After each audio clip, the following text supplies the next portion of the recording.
Saudi আরবের রাজধানী রিয়াদের একটি স্থানীয় হোটেলে হোটেল টয়লোডু প্রবাসী বগুড়া জেলা জাতীয়তাবাদী দল বিএনপি এর উদ্যোগে এক ইফতার ও দোয়া মাহফিল অনুষ্ঠিত হয়েছে। বিস্তারিত সৌদি আরব প্রতিনিধি সাদেক আহমেদের পাঠানো তথ্য ও ভিডিও চিত্রে।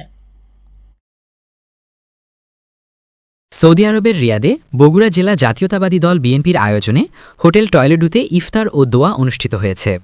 প্রবাসী বগুড়া জেলা বিএনপির সভাপতি ফিরোজ আহমেদ নয়নের সভাপতিত্বে অনুষ্ঠানে প্রধান অতিথি হিসেবে উপস্থিত ছিলেন সৌদি আরব পূর্বাঞ্চল বিএনপির ভারপ্রাপ্ত সভাপতি গোলাম হাসনাইন সোহান।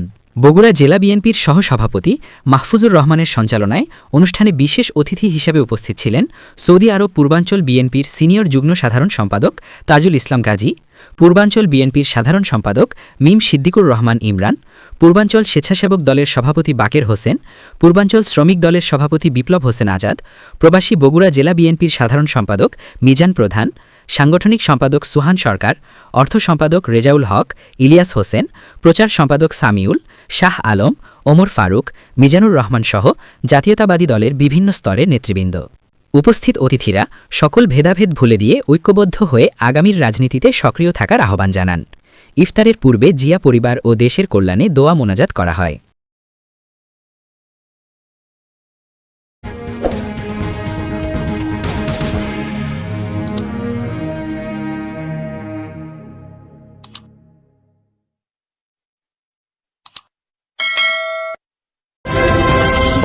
বাংলা নিউজ ২১ চেতনায় সত্য প্রকাশে অঙ্গীকারবদ্ধ।